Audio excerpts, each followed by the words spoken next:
All right, good afternoon. Good to see everybody. Obviously made it back late last night. Just want to once again compliment our staff and the folks that put together that trip, both with the league, but most importantly, people in-house here that allowed us to have a smooth trip and able to win a game yesterday and go into the bye week off of a victory.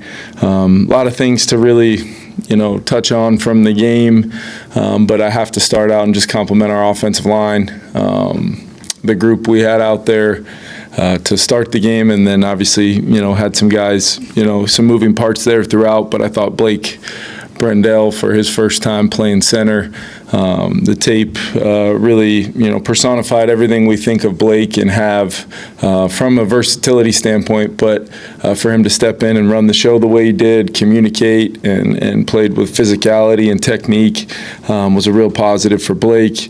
I thought Joe Huber, really getting his first significant snaps against a really, really good opponent and some good interior players to go along with the edge guys that they had.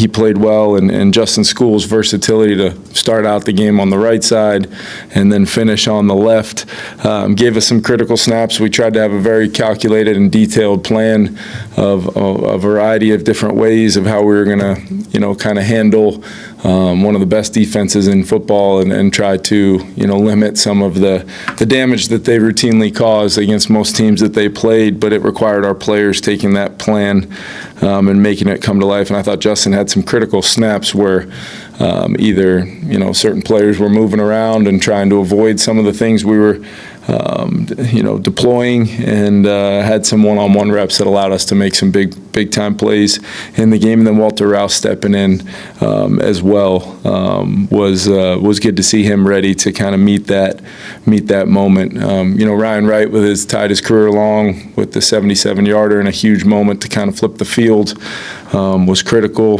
Justin Jefferson was outstanding as we talked about last night. I thought Carson being very gritty, kind of battling through his left shoulder and kind of having a really productive night. And that last drive was efficient. It was calculated and really just total trust and commitment from the group to do what was required there to win the football game. So a lot of other performances wrapped up when you find a way to win a game like that under the circumstances we were in. So thought our coaching staff, handled the week very well from a standpoint of preparing, and it wasn't exactly the normal week we prepared that we hoped it would be, but our entire group handled it in a really mature way, professional way, and we were able to get the win.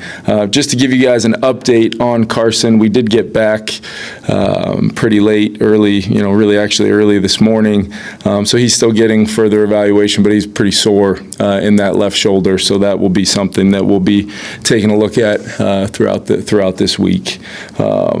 On a kind of a different note, we do expect, hopefully 4 players to return to practice in different capacities next week. But J.J. McCarthy, Donovan Jackson, Blake Cashman will have his 21-day window opened, and then Michael Juergens should be able to, come back to the practice field as well. So getting some positives here at the bye. It comes at a big time moment for us where we've obviously had some adversity from an injury standpoint, and we'll continue to work through that. But I like the way guys have stepped up and the way our team has battled throughout this first 5 weeks, and we go into the bye at a critical time where there's still a lot of things we can improve on, but most importantly, getting healthy will be a critical thing.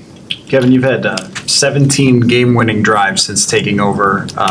Is there something in terms of your philosophy when you have those opportunities of play calling or how you manage the quarterback in those situations that you feel like has really worked for you?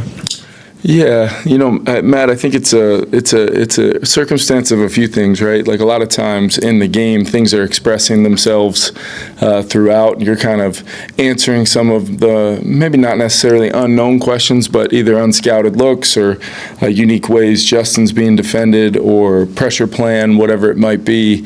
And then being able to kind of take all that information and put it together in a way where all I want the quarterback to do in that moment, and really all 11 11 guys is just to be able to communicate at a high level. If we're in the no huddle, how fast and efficient can we operate? How on top of rules of, catching the ball inside the numbers and getting vertical, catching the ball outside the numbers and trying to get out of bounds. Little things, how we spot the ball, how we try to use our no huddle offense, that we have different phases of it and kind of layers to it to be able to apply in those moments. I think it gives us a pretty extensive menu to choose from.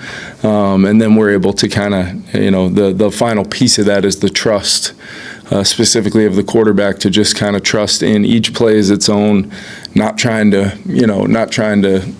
think that there's a need to overcome the play call and find the deep element in the play. If we're just trying to get the ball out, we're trying to have a unique aspect, specifically yesterday, of a protection plan, and then just methodically use the time. I think we got the ball with 3 minutes left, and Kevin used his 3 timeouts, and there was whatever was left on the clock there at the end. So it was efficient. It was, a lot of, in some cases, sometimes, shorter completions just to ensure ourselves a new set of downs and then be able to reset.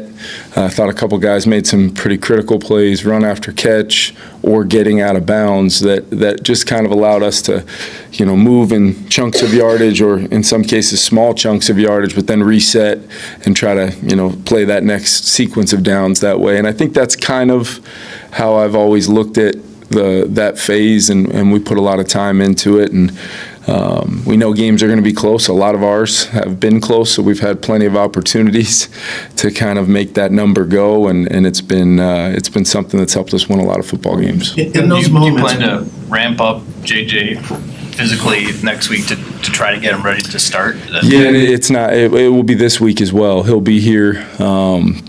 We'll be able to, get him some extensive work, kind of as a lead-in to next week. And then, I anticipate his workload building up. We're going to really take advantage of that bonus Monday, not only with him, but with our whole team. We're going to spend some time as a coaching staff making sure we're self-scouting and taking a look at exactly, what we've been, how much of what we are is tied to the adversity we've kind of dealt with injuries, and then what do we want our identity to be as a team here as we attack the post-bye part of the season. And we've a lot of work to be done for sure.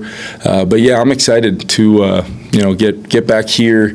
JJ got some work today, and he'll get some work throughout the rest of the week. We got some other guys he'll be getting some work with on the field, and then we'll pick it up officially next week. But I'm encouraged about where he's at right now.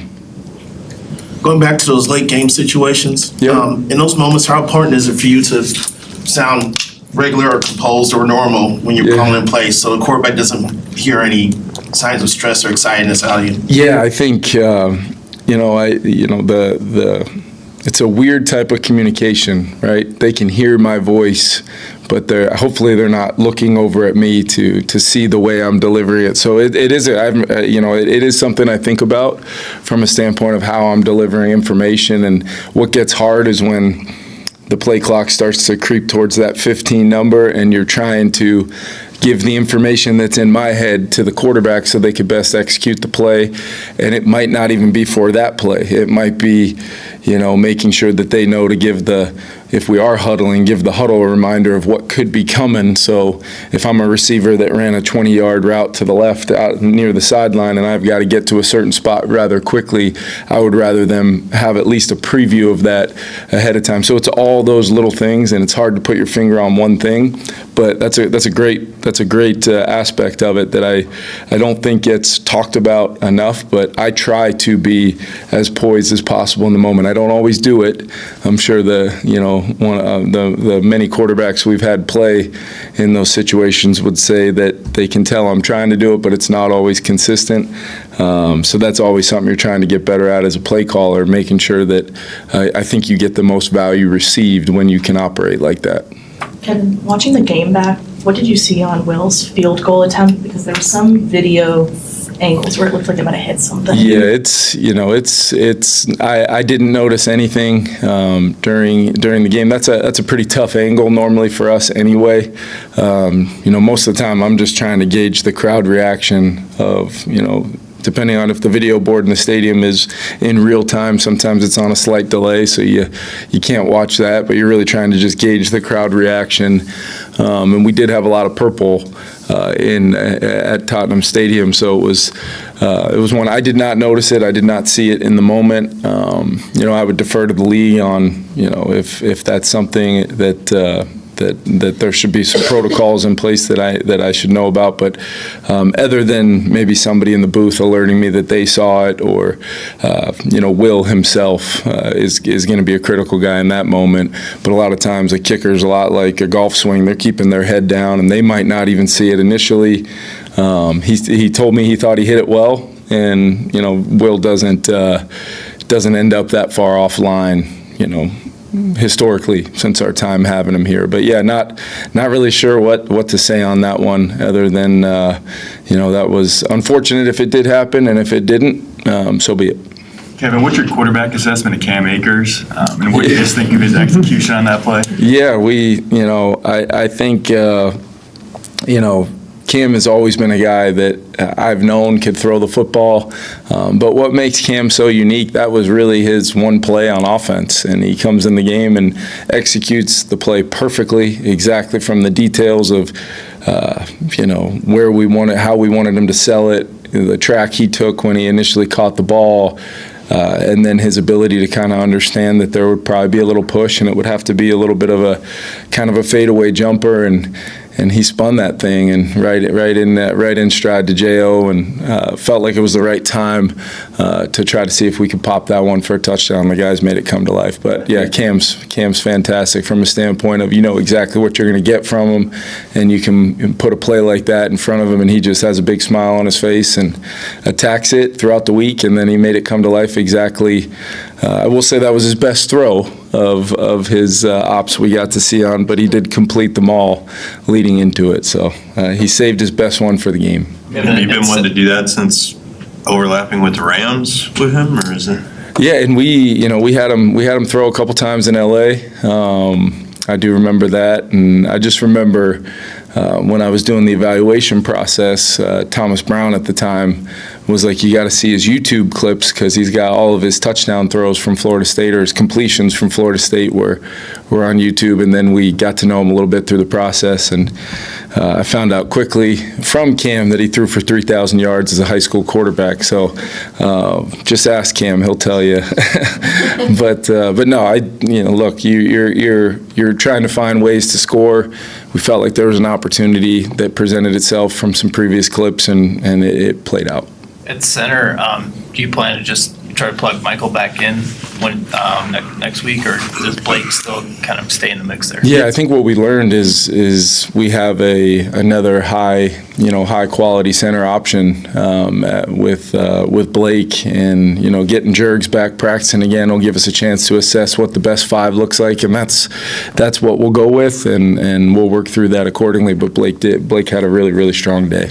Coach, what is it maybe about, I guess, Blake's demeanor or just his approach to the game that you did feel confident, and especially the communication piece? Yeah, I think his one comment coming out of the game was just how much fun he had. He had a blast going out there and doing it. I think he's got great football intelligence. I think it applies to playing the center position, because there's a lot of moving parts that go, and you need your center to be able to kind of direct in many ways. He's the quarterback, the way we handle our offense. He's the quarterback of the run game, to be able to identify some things and at least starting points, and then the quarterback can solve some problems maybe from an external landscape. But for a guy that has played tackle, he's played guard, he's literally played almost every spot besides that during our time with him here. For him to step in and perform like that, it was a big moment, and we needed it for our team. I don't think our group as a whole, I don't think the O-line group could have played as well as they did without Blake having the performance he did. Just in terms of JJ getting back to practice, what are you looking for from him over these next week and a half, 2 weeks? Yeah, I think it's a good opportunity to get back to He's had some real moments of growth through this time. I think watching the way Carson's kind of gone through progressions quickly, just the value of putting the ball in play, even when it's not your first progression, even when it's not the most exciting completion of all time, and you're getting to TJ off of a little nudge and a protection to help here or there, and TJ's kind of the check down element. TJ's catching some of those balls. He had one on that, the touchdown drive at the end where he caught just a simple ball over the middle and went for 14 with some really good run after catch. So I think he's kind of taken a lot of that, of just watching it closely and my dialogue with him. But I think it's going to be the most critical part is going to be technique and fundamentals of playing the position the way he worked so hard to build up throughout the spring and the summer. Getting him back into kind of the mandatory nature of certain things from a fundamental standpoint that will only help him perform at a high level. So I think it's going to be more about the physical side of his lower body mechanics and then just trying to put together a game plan for him throughout the practices of like how much can he do, what's the soreness level coming out of practices to be able to try to have the most consistent level of a ramp up we can with him. Kevin, there have been times when Justin lines up in the backfield, like his first catch yesterday. Yep. What kind of advantage does that give an offense? But also, like, what kind of informs you that maybe that's like the right opportunity for that kind of moment? Yeah, I think I kind of pulled that play from a different area of the call sheet. I probably caught the coaches off guard a little bit in the moment with that, but it was I think we got 9 yards. It ended up being a 2nd and 1, and just with the unique nature of being the play caller, with a game like that where every play against that defense is a risk-reward proposition. So 2nd and 1, great chance sometimes to maybe push the ball downfield, great chance to get another run off and get the first down, or it can be a time where you can, pull the card of a unique look. We went unbalanced. There were some unique things that married up with something we had done previously that teams are going to have carded up and have on tape, and then it's a nice counter to that. So there's a lot of elements to go into it. But yeah, he's a hard guy some games to find those easy touches for him. So normally when we can get him going, and we've been able to the last couple weeks, it coincides with our offense able to find some rhythm. If we can avoid the negatives and avoid, obviously put the ball on the ground twice yesterday, which we've got to find a way to stop, especially when we're moving the ball consistently against a really good defense like we played against yesterday. But I think Justin getting his touches and having the ability, he's obviously we know what he is as a route runner and an ability to make catches, but to me it's his run after catch is dynamic as well. So how many times can we get a really good guy, a really good player with the ball in space to be able to get some yards after the catch? Thank you.